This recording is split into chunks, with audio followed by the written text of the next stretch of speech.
He did hear me. All right. How you guys doing? It's the governor. How are you? We're not officially starting the show. Ted Nugent is standing by. I like to start off with a few little things that have been sent here to Mueller Manor. I don't know if you can see the beautiful Vincent Price that was sent to me. I knew Vincent Price, interviewed him back in the day. This is a book that Roger Stone sent me. He says this is the real story behind Watergate. He was friends with Nixon, and he says it was John Dean. His opinion, and this book's opinion, I guess, is that John Dean had a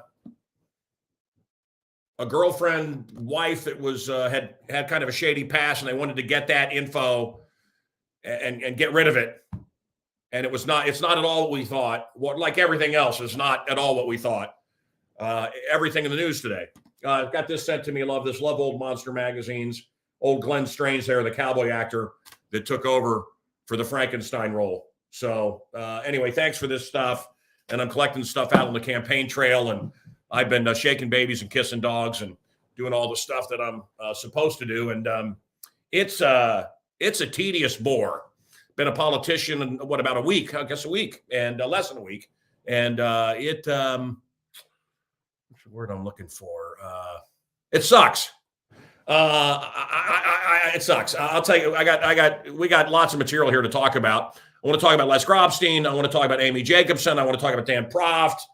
I want to talk about your mother. I want to talk about Walter Jacobson. Remember when he used to be homeless every time they needed ratings? Anchorman Walter Jacobson would dress up like he was homeless and go out on the street. I love that. I did one interview.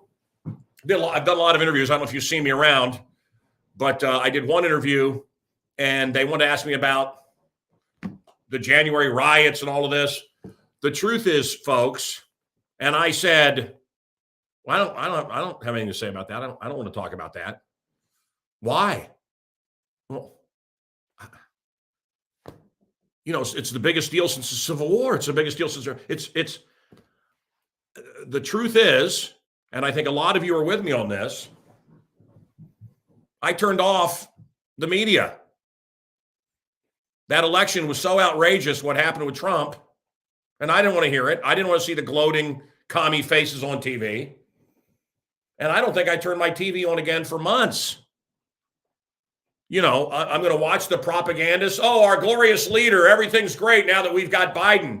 I turned it off, and I went to St. Martin, where I had a calypso band and steel drums playing next to me. And I guess I know a little bit about it, but I'm not an expert on it. I don't know anything about it. I know Stone is starting to sue anyone that says he was involved in any way. He was nowhere around based on what he told me. So I don't know. Well, what do you think? You have to have an opinion on that as a governor. I'm sorry. I don't have an opinion about it. But boy, man, these same reporters will stick up for Pritzker, and they'll stick up for Lori Lightfoot. Lori Lightfoot has done more damage to Chicago than Al Capone, for sure. What a nightmare she is. And I'm on one show, and I said, look, I got pictures here in the desk I could show you. I got pictures on my phone I could show you, but I was friends with Lori Lightfoot. Yeah, I think I would say that. I was friendly with Lori Lightfoot. You may have seen me walking with her in the St. Patrick's Day Parade here in Chicago. Look, I had Gary McCarthy on. I had Paul Vallis on. I had Willie Wilson on. And I hung out with these guys, and we were friendly. Lightfoot would go home and make that climb up that hot white wife of hers, and, God love her. Great. But then she decides she doesn't want to talk to white people. Remember that? She doesn't want to talk to no white reporters. And I said to this interviewer, I said, well, how racist is that? Oh, that was just for a few days. She was just racist for a few days. And then they played a clip of me. It's the same clip they're all playing. There's a lot of clips. Then they played a clip of me from 27 years ago saying Oprah's fat. I like fat Oprah over skinny Oprah. Well, what do you say to that? The hypocrisy of these people, or the pass they give people that they view as lesser than them that need help. he's an enlightened liberal. So, stupid Lori Lightfoot, she's oppressed. She's an African-American lesbian, so she gets a pass. But I've had everything given to me. So I must be attacked. And what about this? You said 27 years ago that you like Fat Oprah. And on 3 shows, I've chuckled and said, I like Fat Oprah better. Oprah was horrible for our wives, horrible for our country. Hugh Hefner was a friend of mine. He was horrible for our country. These people we celebrate, like somehow we convinced women that, yeah, get naked and lay there with your legs open. Yeah, it's real good. You're liberating yourself. Remember that period in American history? I'm old enough to remember that, where if an actress didn't want to be a little girl anymore, she would be taken as a woman. She'd get naked for Playboy. Oh, yeah, it's liberating. Hugh Hefner, the sect, he liberated. No, he exploited these women like pieces of meat. Give me a break. No more glamorous than the pieces of meat hanging that Rocky used to smack around. But Lori Lightfoot, she's a diminutive. I mean, think about it. She got 3 things going for her I don't have. She's a dwarf. She's African-American. And although we do like the same, we have the same taste in women. But I was told I need by someone serious, since I'm running for governor and I'm an outsider. Oh, that was another thing. You're an outsider. That was another reporter. You're an outsider. You're an outsider. Is it okay? It reminds me of Steve Cochran.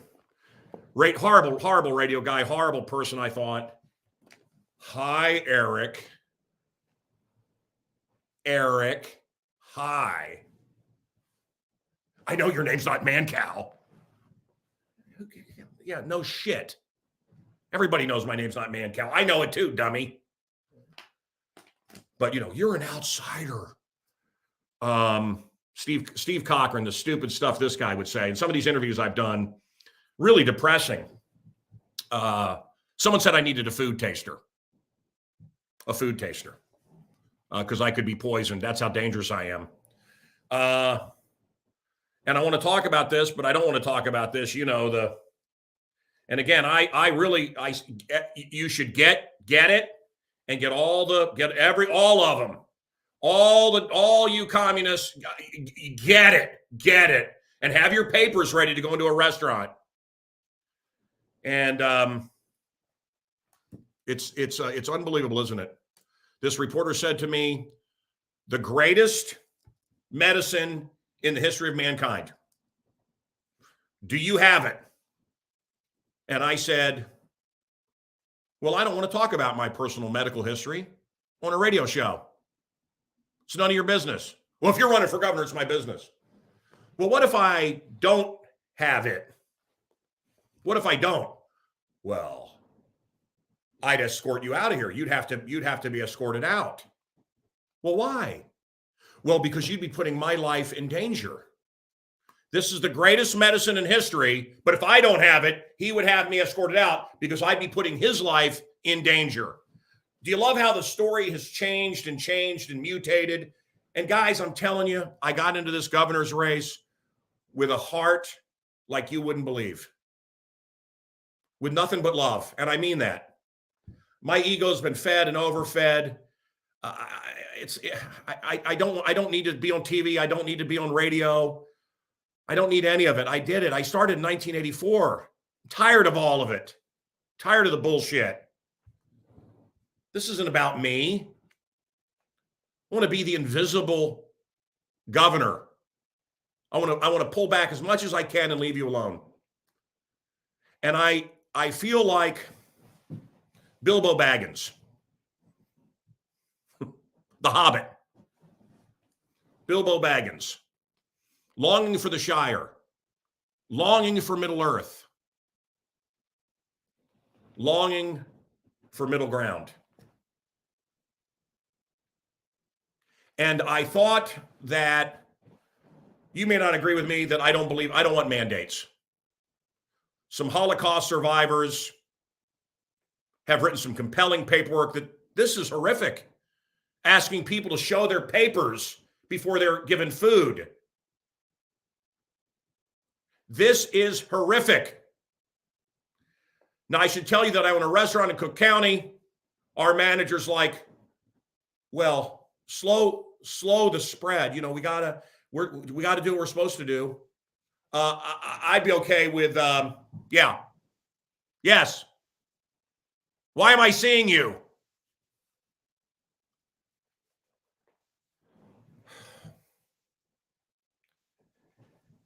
It's hard to find good help today. Anyway, I'm not a hypocrite. I'm not the only owner of this restaurant. If it was my restaurant alone, I would say to the mayor, and everybody's welcome to eat. But like everything else in Cook County, you have to show your papers, and it's disgusting. So, like Bilbo, I want center ground, and I really believe this. Look, I'm going to get rid of the toll booths. I'm going to get rid of the gotcha red light cameras. I'm going to have tax breaks, and people are going to return home. It's over. If you've been to the city, it's over. Chicago's over. It's done. And talking to these people is like somebody laying there with cancer. They're dying. They're laying there with cancer. Oh, can I help you? What can I do? Oh, there's all kinds of medicine. Do you want chemotherapy? Do you want to go the natural course? You want? No. Give me more cancer. I'm on a show. Is Ted coming on? What are you doing, pal? Stop pushing buttons. Get ready to push the intro button. I haven't really started yet. I'm on a show and they said, what would you do? And I said, school choice. That can save America, school choice. I would end the Illinois exodus. I would give people money to return home.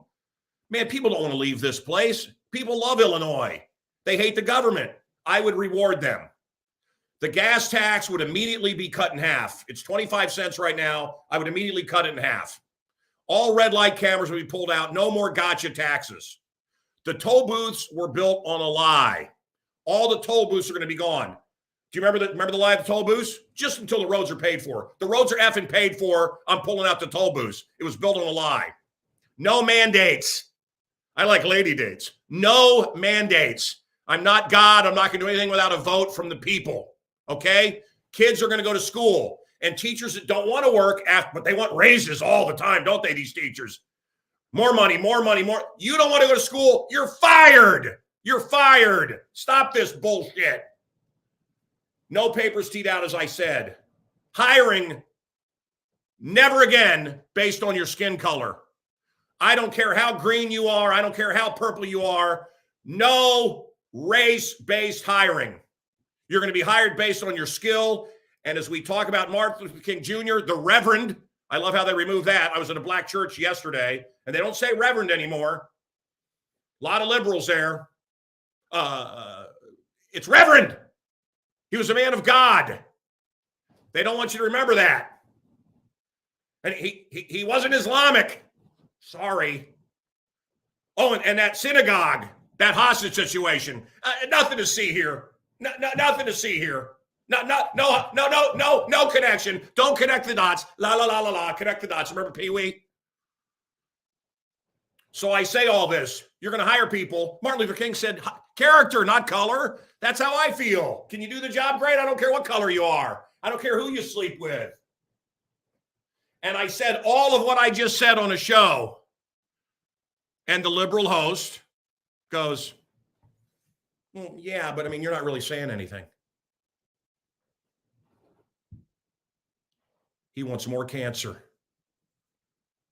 Do you want more of what you've seen? Well, I don't really want to say. You're a liberal, right? No, I don't want to say. I don't want to say. Defund the cops? Well, it was worded wrong. Worded wrong. It should have been reallocation of funds to other city needs. What? This is how they think. So I went in like a homeless little hobbit, thinking I could find Middle Earth, middle ground. Now, you may not agree with me on the mandates, but certainly our schools suck. You see they're churning out morons. Certainly, you would agree with me that we need school choice. Oh, okay, you don't agree with that. Well, you got a red light camera after you were told your whole life you can turn right on red, and you must know that's bullshit. Right? I mean, can we agree on that? No, party first. Sieg Heil. Communist, Democrat, must follow, can't think. What is going on with this? Okay, let's start the show.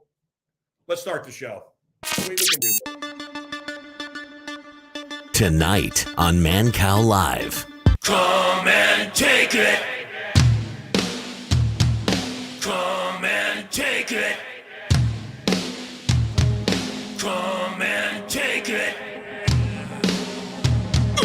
Come and take it. Come and take it. Come and take it. All right, let's go. Come and take it. Go ahead and try. Go ahead and die. Come and take it. Alert! Alert! Truth, logic, and common sense. Warning! Truth, logic, and common sense. You can't stop me. Mancow, all I have to say, I've been listening to you. All I have to say on behalf of shit kickers across America, ditto, ditto, ditto, ditto, eat shit and die, get the hell out of our way. Constitution, Bill of Rights, 10 Commandments, Golden Rule, Declaration of Independence, the Great White Buffalo charging into the storm. We the people, suck my vapor trail. Happy New Year to you, Mancow. You know, brother, we didn't quite have you, and I was just riffing. You were doing a great job. That was like a jam session of linguistic gymnastics. Nicely done, but sir. I'm better. I'm better than what you just saw. No, you're not. No, you're not. That was some of your best stuff. Wow, Ted, we've known each other for a very long time, and I mean, we can talk rock and roll and all that. Do you want? And we should talk about all the above. Boy, the music out right now. I mean, that's just, this is like shooting fish in a barrel. You know, I would love you when I become governor. I would love to have you. Are you friendly with Mark Farner? Yeah, dear friend, talk to him all the time. One of the great gods of rhythm and blues, rock and roll talent, a great American, a shit kicker, rock solid in the asset column. Ted, I talk to him almost every day. He's a great man. Yeah, Mark Farner, if you don't know, folks, was Grand Funk Railroad. Yeah. And he came into my studio singing Locomotion with his whole band one time. And he's a monster. My Ted, God, you have blown my face off several times with your scorching rock and roll. We've jammed many times, did our Grand Funk Railroad gigs back in the 60s and throughout the 70s. And I got up on stage with him just a few years ago and unleashed the beast. So he's a great man. And again, I use the determination, either you're in the asset column or you're in the liability column. Yeah. And Mark Farner and his family are rock solid in the asset column. They produce, they never take, they always give. That's my vetting process. How about this Detroit guy? Oh, hell yeah. Alice is a good man. Alice got a great band. He's always been focused on the groove. He was inspired and raised on the Motown Funk Brothers and Chuck Berry and Bo Diddley and Little Richard and Wilson Pickett and Sam and Dave and BB and Albert and Freddie. So all that black, soulful musical authority is running through the DNA of anybody that comes from Detroit. Even to this day, Kid Rock continues that today. Well, Kid Rock got his start because of my show. I was ordered to never play his music by the record company. They didn't want me to promote it. It had been out for a year and failed. And I started playing it, and Kid Rock does give me credit for the success that he's had. And I have very little of those, so I'm going to take that one. But, you know, brother, the Motown music to me is, and the classical music, and there's some other stuff, but to me is the greatest music the world has known. Truly. And what urban music has become. I went to the Kentucky Derby with Smokey Robinson. Oh boy, Ed, that's a god of thunder, huh? No, I said, and I'm a Christian. I said, you're a god, Smokey, small G, but you're a god. Oh, thank you. No, you're a god. I think Brian Wilson is he's insane, but he's a god of the Beach Boys. I think Paul McCartney. There's some great minds alive right now. Or Paul McCartney. My friend Robert Fleischman believes this isn't Paul McCartney; it's a fake Paul McCartney. But anyway, rambling on. I just don't understand how Motown, the urban music that was the best, and you would hear it. You would hear Ted Nugent, and you would hear the Beatles. And you would hear Motown, and when I grew up, it was a people's music. Now it's black this and everything else. The black, so much of the hit music nowadays. They destroyed it, but the music is shit. Yeah, when I go to a county fair, I hear modern hit music on the Ferris wheel or on the merry-go-round. It's absolute dog shit. It has no soul. I get to play with the greatest bands, including some of these country guys like the Big and Rich band. They're a rhythm and blues, rock and roll virtuosos. Toby Keith's band is a rhythm and blues band. They deliver a musical authority, which is why Toby sings Stranglehold every night. He's got a crescendo somehow. But anyhow, nowadays, there's still some killer musicians. I just recorded a record in the sacred swamps of Michigan with Greg Smith on bass guitar, Jason Hartless on the drums, with Michael Lutz, the author of Smoking in the Boys Room, Brownsville Station, and just a musical orgy celebrating the original founding fathers, Chuck Berry, Bo Diddley, Little Richard, all those black artists that have inspired all the best music in the history of the soundtrack of life. And we still capture that because we still genuflect at the altar of that James Brown work ethic and the soulfulness. Every one of my songs and all my favorite songs in the world by every artist, it has a moment where the forehead veins pop out, a crescendo, a guitar solo, and that killer music is still alive and well today. If it wasn't for the communist Chinese in the White House, I would have unleashed it in 2020 and 2021. And I pray to God we can unleash the ultimate American shit kicker soundtrack this summer in 2022 if the communist pricks get out of our way. Ted, so much to say. My point was I should have Farner and you, Mark Farner, Grand Funk Railroad, and you play my inauguration. But I guess since I'm in Illinois, the Smashing Pumpkins will do it. They're old friends of mine. Love Billy Corgan. You said so much there. I've heard the new music. I'm sure there's a lot more of that. You never stop producing great rock and roll. You never stop hunting. Well, tonight, I got to tell you, Mancow, you can tell as soon as I came on that if nothing, I always guarantee an out-of-control positive spirit and energy and piss and vinegar. But tonight, on this very momentous January 17th, 2022, I literally just washed the blood off an arrow. I killed a beautiful white-tailed doe here in the hill country of Texas with a beautiful mystical flight of the arrow right through the pump station of the ultimate protein on the hoof. So I literally get high on being a participant in God's miraculous creation. And that's what venison manifests. So that's what I've done for the last 73 years. And at this age, I still am so passionate and so stimulated by the outdoor soul cleansing lifestyle. So I just hung up a beautiful deer. I probably still have some blood under my fingernails, which proves that I'm the only musician who lives the primal scream, because I kill my own food. I plant my own trees. I gut my own deer. I write my own songs, and I breed my own wife. This is called autonomy. It's a rugged individual declaration of independence. And anybody that doesn't get it, you might want to perch on here and spin around for a couple hours. Thank you. Good night. No. I don't want to get. I just don't want to get. Look, I'm running for governor. I don't want to get yanked off everything. Well, I'm a sweetheart. Nothing but positive energy. But, you feel the love, don't you? Yes. No, but I said that I thought Rogan had sold out, and I think he did joke. No. Hold on. Stay with me, Ted. Stay with me. You with me? Yeah, I'm with you. Okay, so you can't get rid of me. Okay, Rogan, I thought had sold out, and he got $90 million. And then he wouldn't talk. Yeah. And I thought, well, I don't need to talk about this. Give me $90 million. I get it. His masters won't let him. But now he's come out and said, this endless versions of these, ivermectin. I don't need a booster shot for ivermectin. I don't need a booster shot for antibodies. Boy, I could tell you a lot. I keep in real close contact almost on a daily basis with the frontline doctors. And I've been doing so since the summer of 2020 because I got the weaponized Wuhan virus as paid for by Fauci and Pelosi and Barack Obama with our tax dollars. And so I got real sick and nobody really knew what it was at the time. I thought I had this gonzo dangerous flu because I had a gonzo dangerous flu. But I know for a fact that this is a weaponized Wuhan virus created by the Communist Chinese Party as paid for and assisted the gain of function curse weaponized virus by punk ass Fauci, treasonous Obama and treasonous Pelosi. It's not a Ted Nugent hunch. I don't presume squat. We have the footage. We have the documents. And anybody that denies that, I pray for you, because you're terminally stupid and you're a danger to freedom, and especially the United States of America. You can write down what I just said. None of it is opinion. None of it is a hunch. The documentation is inescapable unless you have shit for brains. Did you read Robert Kennedy's book?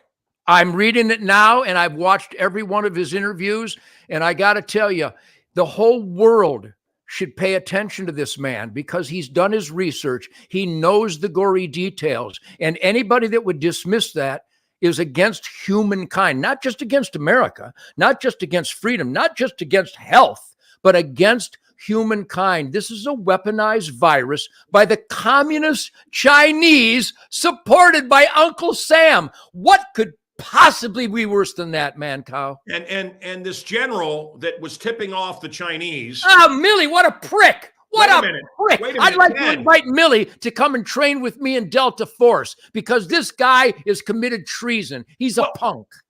No, but Trump says, oh, he's an idiot. No, he's way worse than that. No, he's a traitor. And what happened? Do we not punish traitors anymore? That's the curse. I'm a gregarious guy, man. Billy has COVID. Did you know that? Yeah, thanks for having me on, because truth, logic, and common sense will only come from guys with a huge scrotum swinging coast to coast. You get Swinging Scrotum of the Year award because you tackle these issues and you're not afraid to put the spotlight on the cockroaches. But it's not good enough to spotlight cockroaches. That's not why we spotlight them. We spotlight them so that we can stomp the shit out of them. And if we, the people, don't get our heads out of our apathetic ass, because we got this sneaky, slithering punk in the White House because of apathy, not because of Marxism, not because of scamming Democrat treasonous monsters. It's because so many good Americans who believe in God, family, and country don't even vote. And I know the 2020 vote was the scam from hell, but do not give up. You've got to communicate with your elected employees. You got to communicate with your friends at church and school, at the workplace, in the bowling alley, in the deer camp. You've got to communicate, and we have to vote God, family, country. And Mancow, bear with me. HunterNation.org. Do not underestimate this. HunterNation.org discovered that an embarrassing percentage of licensed hunters, the definition of conservative America, were not even registered to vote, Mancow. In some instances, in the great state of Texas, 60% of licensed hunters weren't even registered, but they're the biggest crybaby squawkers about First Amendment and Second Amendment and private property rights and tax accountability, but they don't even engage. So we shamed and scolded the living shit out of them. We got them to register in 2016, and look what happened. Apathy is the self-inflicted curse, the social, cultural suicide of America. HunterNation.org. Please, this is not being silly. This is not presumption. We have the statistics. If you come to HunterNation.org, we have boots on the ground in all 50 states that are registering conservatives and slapping them silly, going, you can't be a forced to reckon with if you're not registered to vote, and if you don't vote your beliefs. So that really is the answer. I'm telling you, it really is the answer. We proved it in 16. You know, I've known you for 30, 40 years. You're impossible to talk to. No, I'm the best guy to talk to because I actually express myself honestly. You're just not used to that. I want to tell you why. I want to tell you why you're tough. Because I have ADHD. And so you're firing off 50 thoughts, and they're great thoughts. But I want to talk about I don't even know where to go with you. No, I just made one simple point. One simple point. Apathy is a self-inflicted curse. Comment on that. Okay, let me comment. Let me tell you this. I'm running for governor. I went to the Republicans and Democrats are part of the same coin here. It's fake. It's a fake fight. Embarrassing. Wasting your time with the Republicans. There's a couple here that are great. There's a couple Democrats here that are great. Oh my God. Yeah, it's true. A couple of great Democrats. No, there are. And Jesse like Manchin and Cinema? Jesse White is one of them. I think he cares about people, and most of them don't give a shit. You know, the Preckwinkles of the world and all this. I don't ramble on. Anyway, I've got 2 billionaires fighting, Pritzker and this other guy. The other guy on the Republican side is going to run basically Barack Obama. The guy's pro-BLM, pro-lockdown. This is a Republican, pro-BLM, pro-lockdowns. Ted, stay with me. Stay with me, because I'm going to tell you something people don't know. So they're hedge fund guys. They're going to put up $250 to $350 million against me and anyone else that wants to leave you alone, anyone else that welcomes freedom. And you're not promoting your website, not really, and I'm not really campaigning, not really, I guess. But you know what, these are the hedge funds guys. They're not left or right. They don't, red, white, and blue, black, brown. They don't give a shit. They care about green. So they spent big money on the polling. You know what they found out? Do you know what Biden's, now we hear 30%, which is a disaster. Right. They told me this is billionaires. For their, so they know where things are going. They know how to spend their money. Billionaires, a group of them, told me that Biden is at 13%. I believe it. I've had one of Hillary's top campaign people tell me this, and I mean, he loves Hillary. He said, look, it's so bad right now. This is in Illinois. It's so bad for the Democrats. He admitted it to me. We have to amp up Omicron, this variant, that variant. The final variant is communism. We have to amp it up all the time. If people actually go out and vote, there won't be a Democratic dog catcher. That's how bad it is. I'm convinced of that. That's my point exactly. If the real producers of this country, people who take risks and make sacrifices to get up early, be part of the pain in the ass rush hour, be productive when they don't feel like being productive, but they still be productive because they have a spiritual accountability to God, family, country, nation, freedom, life, liberty, and pursuit of happiness. But you've identified what the billionaires have discovered through research, what I know just by hanging out on the not so mean streets of America and communicating with people every day, that apathy is the ultimate sin, because an experiment in self-government demands participation. I've saluted so many flag-draped coffins who died for the Constitution. How dare we not thank them by voting for constitutional accountability? It's that simple. Self-pity and that kind of shrugging attitude, and that's a satanic emotion. I mean, that's what Satan feels, right? He's kicked out of heaven. He's never going back. He's just kind of, oh, well, what's the use? And he's under home confinement. I don't know how we're allowing ourselves, and it's going on again here in Chicago with the mandates and you have to have papers to eat at restaurants, and it's all very frightening.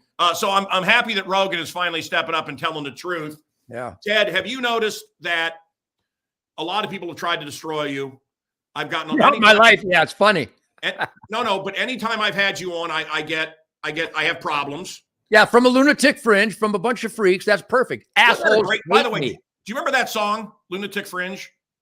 I don't, but I could write one. That's a great old song. Look up Lunatic Fringe. I forget who did it. Red Rockers or something. Anyway, wait. Let me finish.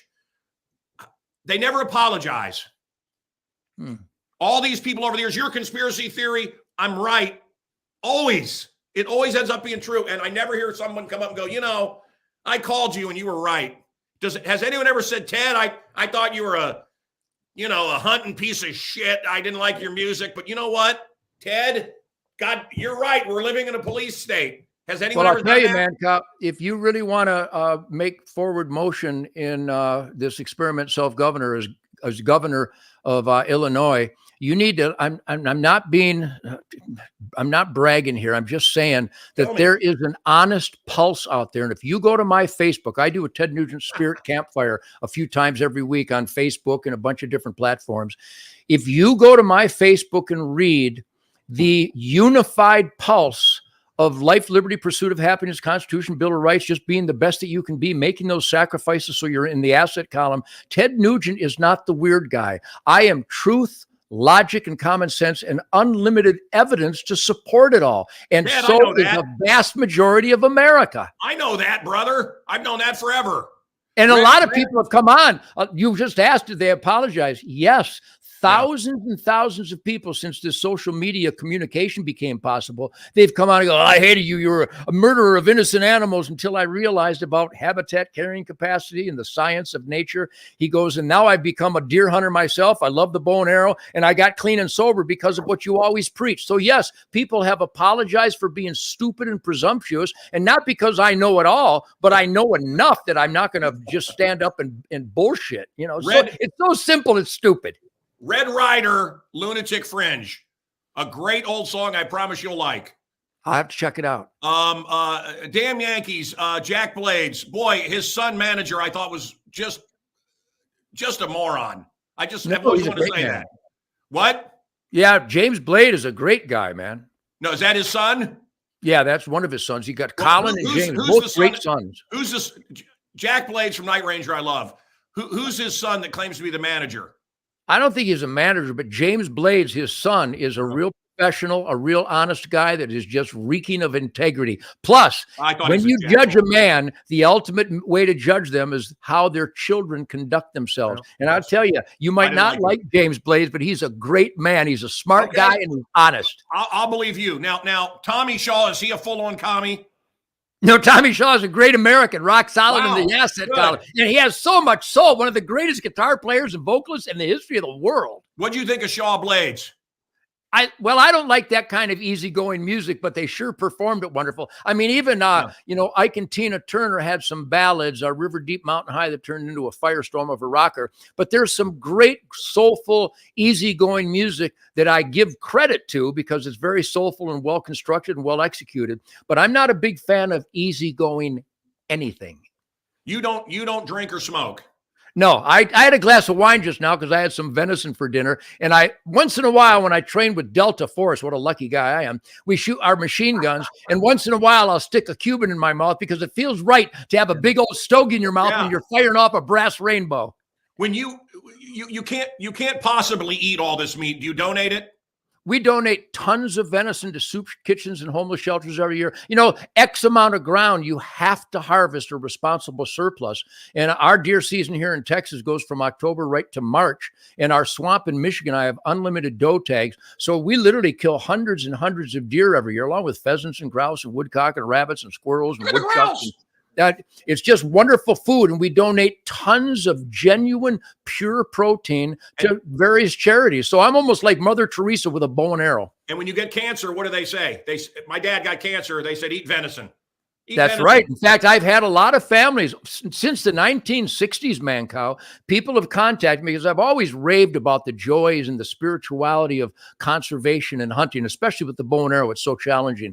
And families would contact me when a family member was suffering from cancer and they were prescribed venison because it's fatless, it's pure, lean, ultimate pure protein.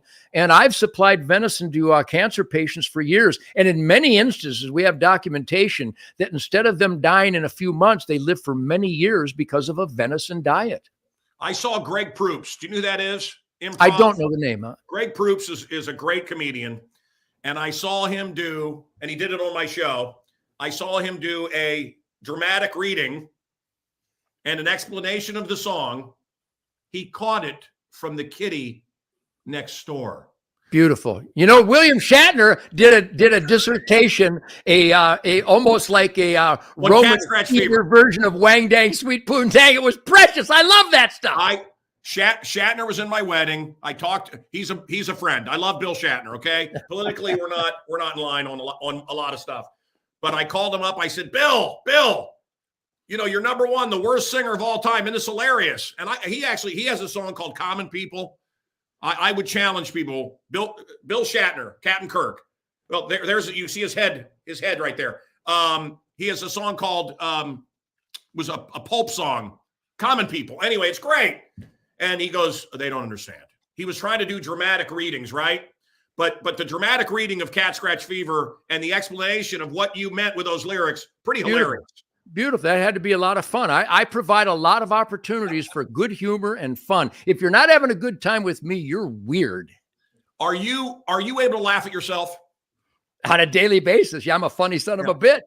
No, but like when I played a song, the day Ted Nugent Killed all the animals the day. Beautiful, funny stuff, funny stuff. Okay. You know, one time they had a skit on Saturday Night Live where the guy from Twister, the actor from Twister, played me. He had a wig Bill on. Paxton.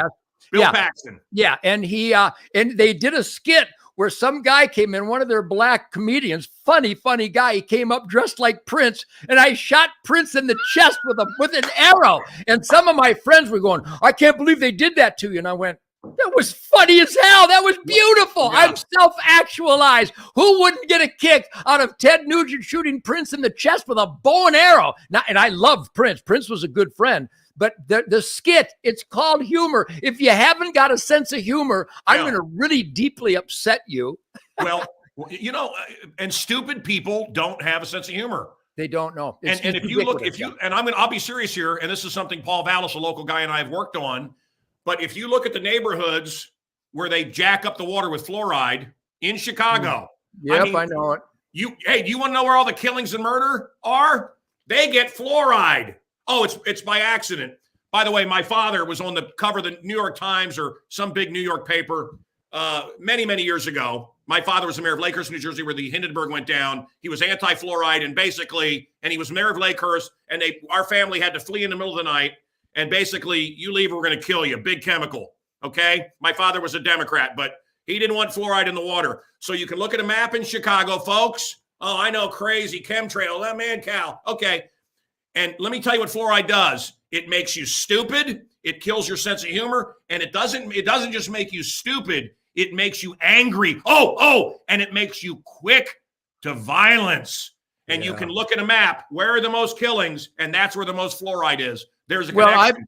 I've researched that as well. I've seen those statistics. It's basically the Tuskegee Airmen out of control. This government is virtually untrustworthy. They've been the enemy of mankind since World War II. I mean, even Eisenhower, when he left office, he warned us that the biggest threat to America was the CIA and the FBI. Boy, has that come to fruition or what? But you got to really be brain dead. In fact, a lot of people listening to me right now, they might not understand what you and I are saying, but I'm the master of various linguistics. So let me express what we're saying in the terms that some people can understand. You ready? Yeah.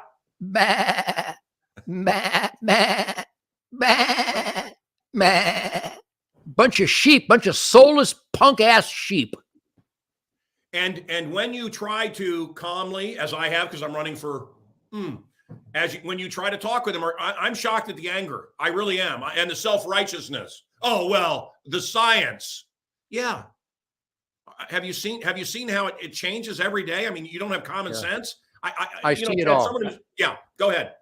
No, I'm just saying that, I'm just a guitar player, but I'm a husband and a father, and I'm a rancher, and I'm a farmer, I'm a sheriff deputy, I'm a citizen, I'm a neighbor. So I have a responsibility to conduct myself in a positive way, and I always have, which is why the worst people that slither the earth hate me. The worst people on earth hate tolerant people.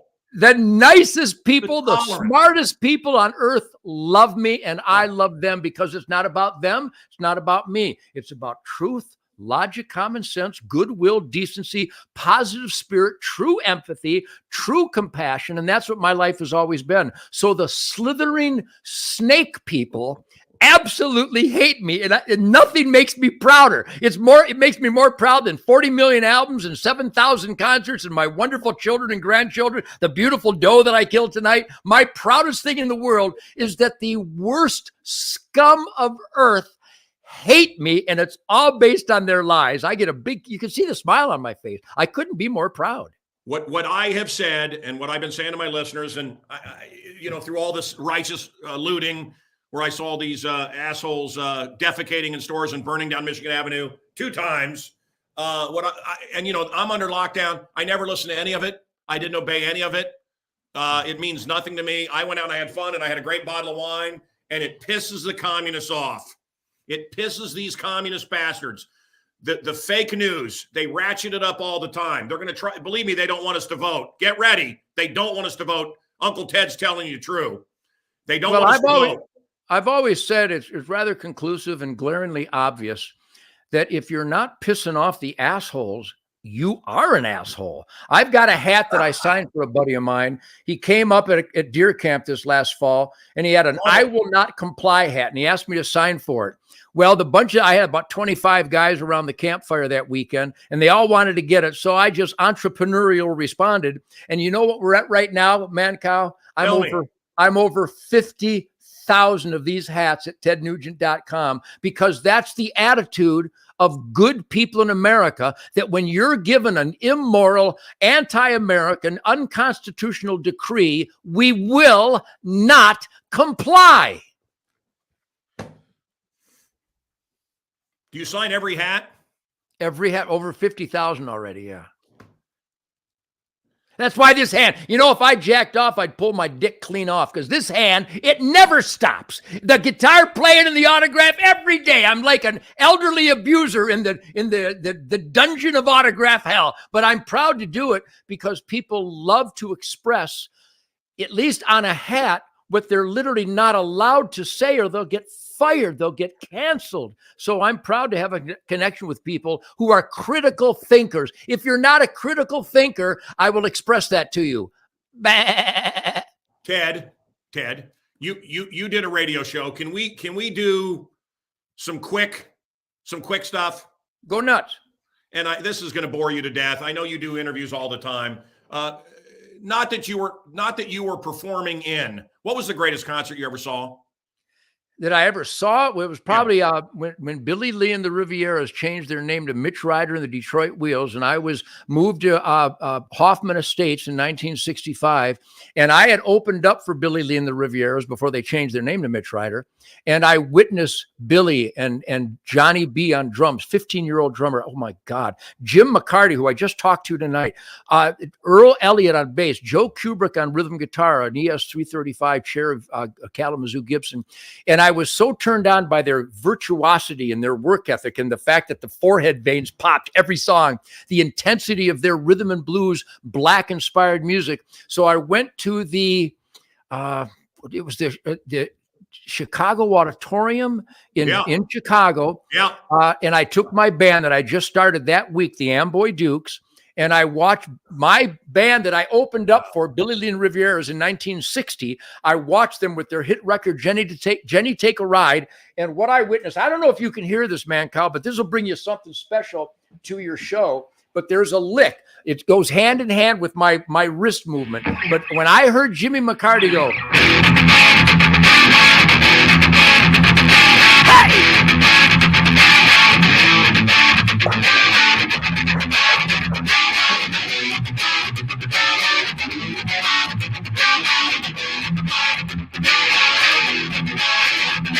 I see you riding. Come on, see, baby, what you have done now. Oh, see, get the hell out of here. And wow. I watched those guys play that song, and I've had a spiritual erection with goosebumps on the goosebumps ever since. And that's how we play to this day. Hey, wait, don't put it down. Don't put it down. Can you give me something new? Give me a minute. Yeah, here's the title track to Detroit Muscle. I'll play you the lick, and that's all you need to hear. The lyrics are, strap your ass in, I got a fire-breathing Mopar. Downtown Detroit is like a rock and roll dream. Kick out the jams if you really want to go far. Motor City Soul gonna make you scream.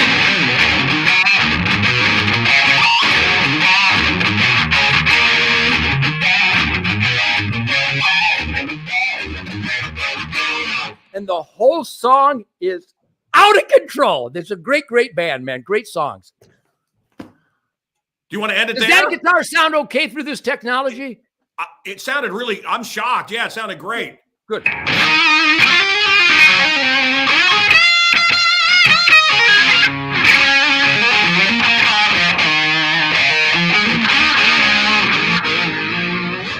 Yeah, I play it every day. You gotta give us for the look, brother.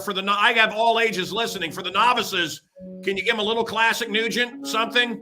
Yeah, my pleasure. I love classic Nugent. In fact, if I wasn't me, I would go see me play all the time. Yeah, I mean, Wang Dang or something. Give me 30 seconds of something. What do you like? How about?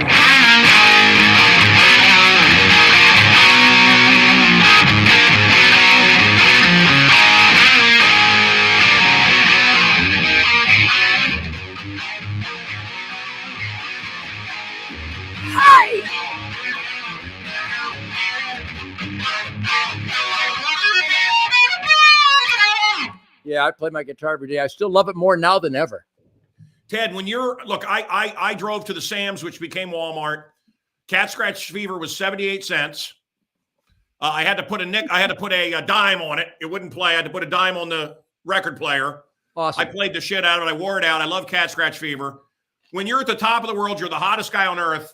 What do people not understand about? I mean, you had fame of that level. What do people not get about fame? Well, boy, I'm glad you asked that, because it really is a sad, sad story in America.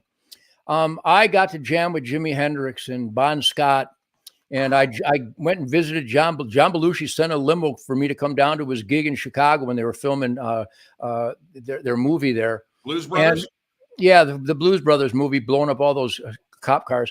But I've witnessed Mike Bloomfield. I've witnessed all these guys. Wow. That fame is so stupid if you don't understand that it's merely a thank you for a great welding job. No welder, I don't think, has ever pursued mind numbness.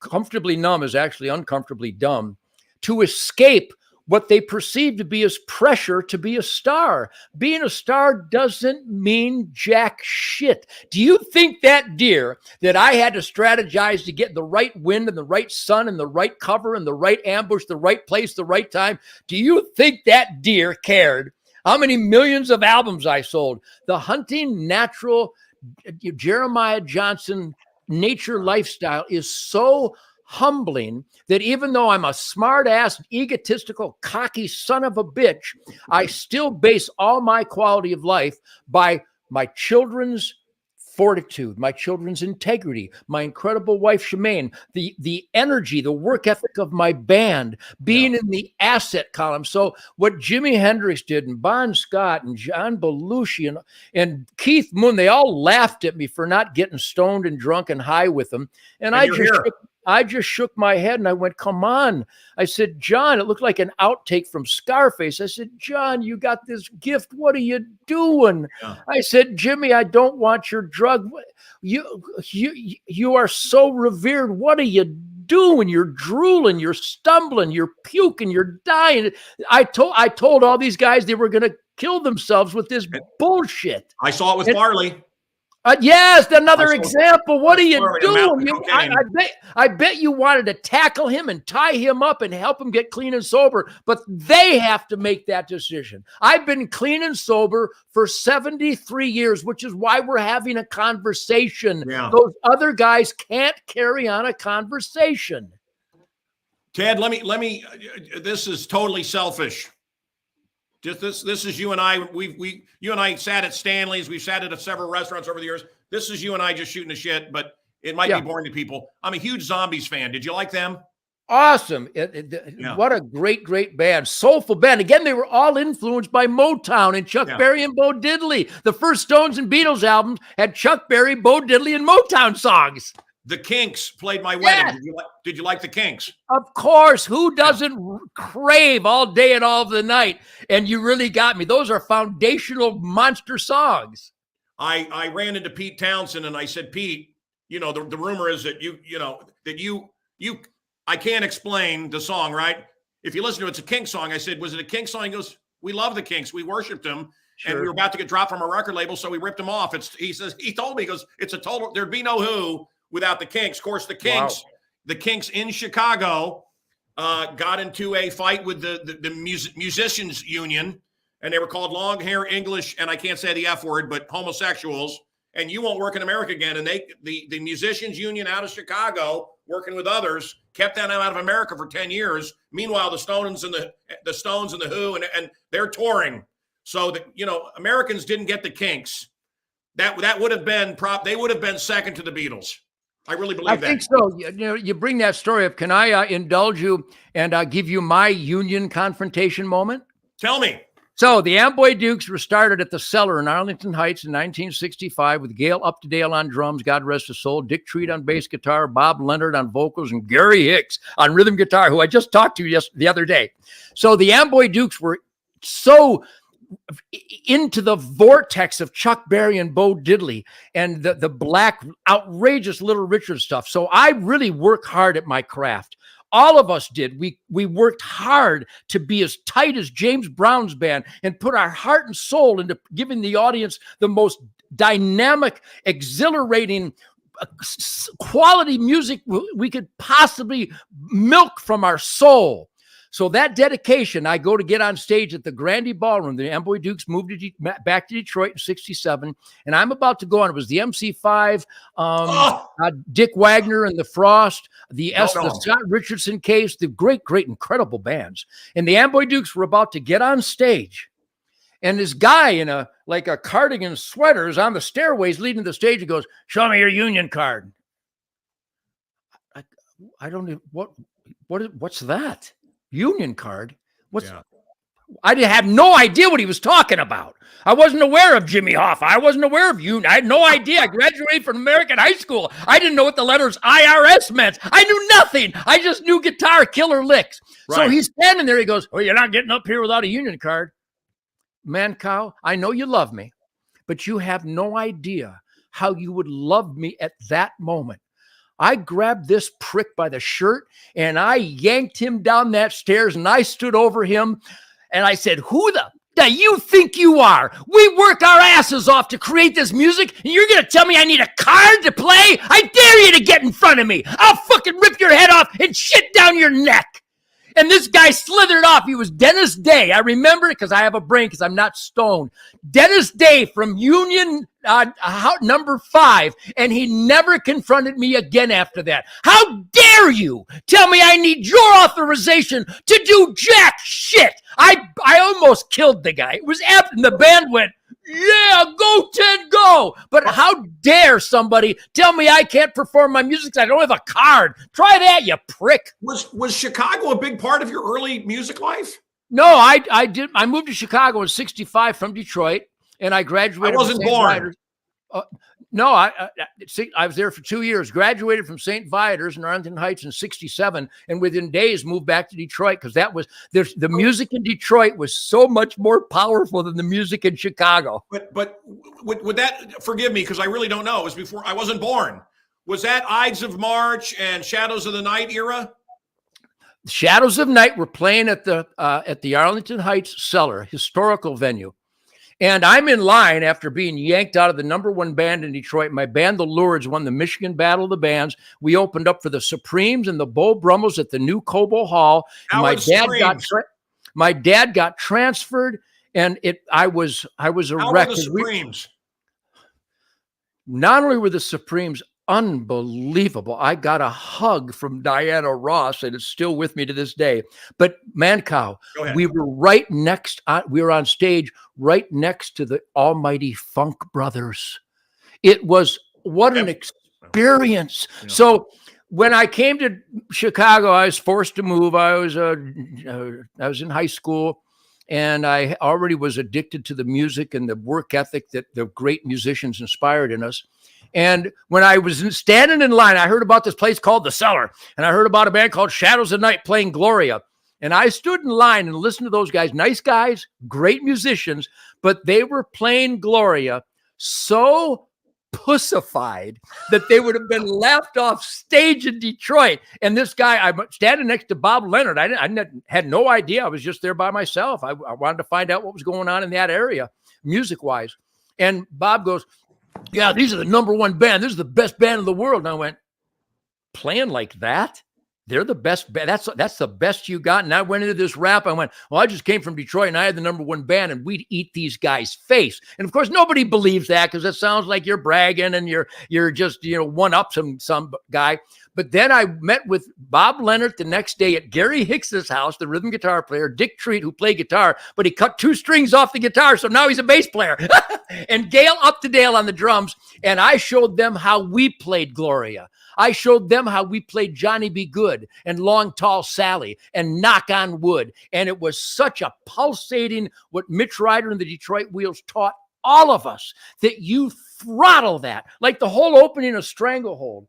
It's what the right hand does. It's like all the instruments in your right hand.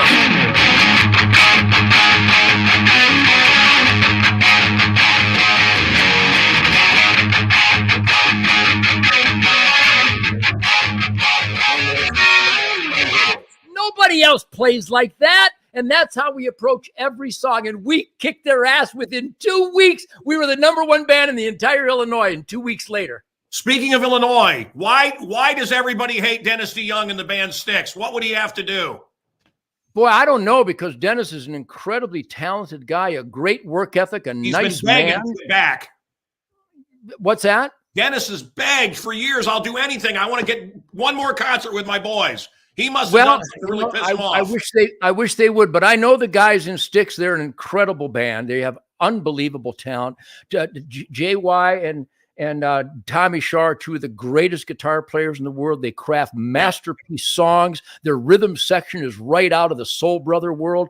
So I don't know why people don't get back together or do stuff, but I know that the guys in Styx are so dedicated to delivering the ultimate Styx that they're focused on that. And when they're not doing that, they need to take a break. We all need to take a break from this incredible music orgy that we're involved with. You're Superman. Do you have a arch enemy in the music business? No, I don't think so. I mean, there's guys that hate me, but I find it inconsequential. That rolls off my back like personal hygiene from Michael Moore. It's virtually inconsequential. In fact, when people deliver hate and lies, I just laugh. It's because if you number one, you can't hurt my feelings. I know what I do is really good. I know that I'm really dedicated and that I'm positive, and I've never hurt anybody and I've never taken from anybody. So people that hate me are just losers. They're just dirtbags. I got the Moody Blues into the Rock and Roll Hall of Fame. Did I do a good thing? Absolutely masters. Absolutely. Yeah. They're my buddies. Good for you, man. Yeah, you love real. You represent, Mancow, a giant force of real music lovers that listen to the music, listen to the arrangement, acknowledge the musical dedication and adventure of a song craftsmanship. You are not alone. We did my greatest tour in life, and think of the outrage I'm about to tell you.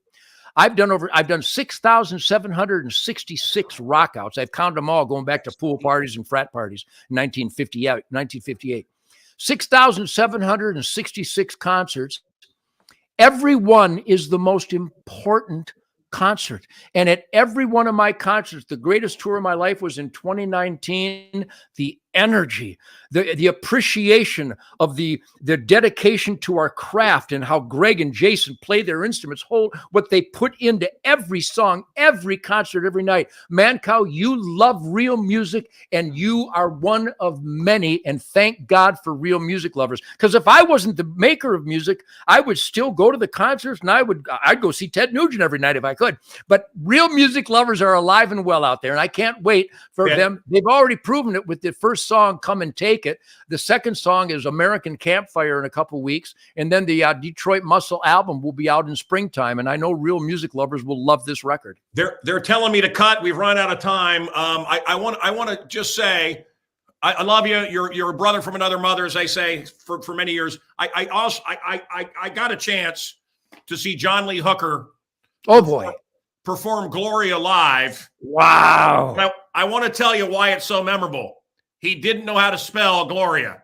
And it was awesome. Whatever. Listen, one more quick question. You run a tight ship. I've heard that about you. I heard that about Zappa. This isn't about Zappa. This isn't about you. But it is about Papa John was a military guy from Mamas and the Papas. Yeah. You've got Gulf of Tonkin run by Jim Morrison's father. You've got Frank Zappa that was absolutely running some kind of connection to a military base. You've got David Crosby, who is militaristic, gun-loving, these big government guys that all came out of the peaceful canyon.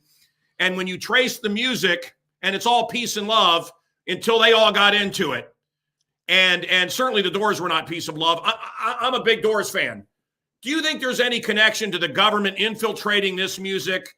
And that was the end of the peace and love. And do you think did the government infiltrate rock and roll to change it? No. Rock and roll has always been, and even there's some flimsy people out there, like a guy that I really revere, Tom Morello of Rage Against the Machine. What a great man. What a great talent. What a great father. What a great husband. What a great citizen. But but think of it for a minute. Tom Morello has the work ethic and priorities. He's law and order guy. And he wears a t-shirt with Che Guevara on it. I keep trying to tell Tom, Che Guevara would have killed you. Che Guevara was a maniac, genocidal devil. What are you wearing his picture on your shirt for? And not only that, and I don't mean to pick on Rage Against the Machine, but really, you're raging against the machine. I don't think you're raging against the machine that built your guitars. I don't think you're raging against the machine that built your concert facility. I don't think you're raging against the machine that flew you to your gig. I don't think you're raging against the machine that builds your buses and trucks and PA system. What a bunch of hypocritical dirtbags! I don't want to name them. One of my shit, I shouldn't say it. If I say where they're from, I'll tell you off air. But one of my favorite bands of all time, I guarantee you love them, and they're communists. I mean, they're lefties. A bunch of them. Yeah, they're lefties, and they came. No, wait. I have a restaurant in Chicago called Marquesa. Ted, they wanted caviar and Dom Perignon and Moet and Chandon. They wanted the finest everything, but they're communists. The rest of us can eat shit, right? The hypocrites of these people. Look, Jerry Springer, I did over 50 episodes. I was Morton Downey Jr.'s co-host. But Springer would drive through. He would drive past Cabrini Green. He was mayor of Cincinnati at one time. I like Jerry, but Jerry at the height of his fame is in Chicago, and he's driving in the back of his limo, commie, hardcore, lib. Oh, yeah. Someone should really do something about this. This is a mess. Driving through the hood. These guys are so fake. You and I actually get out with the people and talk with the people and live and work with the people. They sit in the high towers and judge. Yeah, there's a lot of that going on, but I don't think the government has infiltrated jack squat, whether they tried or not. They tried to infiltrate me with the mob back in the 70s, and they ran into a dead-end brick wall because I'm an independent guy, and I'm autonomous. I make my own decisions in life. There's only two forces that determine every move I make, every decision I make, me and God. And if some punk tries me to do something wrong or against the Constitution or against my radar, my true north compass setting, they're in deep shit, Dennis Day, trying to stop me from getting on stage at the Grande Ballroom. I about broke the prick's neck. This may be the wrong time to say this, but I want to end the show. I have hours more of stuff, but we went long with Ted, and I love Ted, and Ted has been really tough to get on. He played hard to get. Ted, thank you for coming on finally. I know you have stuff you're doing. This is going to catch you off guard. Maybe that's not even possible at this point. Will you end the show with a prayer for America? I will. I'd be more than happy to. And then listen, Nudie, hold on. Don't come back to me, guys. I have a lot to tell you about behind the scenes running for the governor. You cannot believe it's way worse than I thought. It's heartbreaking. I want to say I'm going to be on the John Schneider show. John Schneider, Dukes of Hazzard, Great American. Don't get me started. I'm going to be on his show tomorrow. And tomorrow morning at 7 a.m., I will be on with Dan and Amy on The Answer. Dan Proft and Amy Jacobson, my old sidekick from WLS. Ted, and then as soon as we pray, you don't need more me. Let's go. Well, number one, say hi to John for me because he's rock solid in the conservative asset column as well, and he and I are going to be doing some stuff coming up. But Mancow, I'll finish it the way I start my day and the way I end every day. And I close my eyes, and I try to maximize the openness of my mind and my spirit and my soul. And this is an experiment in self-government, the only one in the history of the human experience. And we need to stop every day, get on bended knees, and say, God, thank you for enlightening the founding fathers. Yes, God. Thank you for sending brave patriots, autonomous, independent warriors to Concord Bridge and stopping the atrocities of King George and tyrants and despots and emperors. We don't believe in tyrants and emperors and despots. We believe in God Almighty and Jesus Christ and the 10 Commandments and the Golden Rule and the Declaration of Independence, where we can stand up as strong and fortified as we can with the gift of life from God and be the best that we can be so that we turn America back into the America shortly after World War II, where the good of the good defeated the evil of the Japanese monsters and the Nazis. That spirit is still alive and well in America, and I pray to God every day that people who still live it, breathe it, and believe in it stand up and put pressure on their mayor, their senator, their congressman, their governor, and the White House to get back to constitutional accountability, because the Constitution, the Bill of Rights, is an extension of the 10 Commandments and the Golden Rule about the sacredness of God's gift of life. Thank you, God, and I promise we will do better to be better Americans. In Jesus' name. Amen.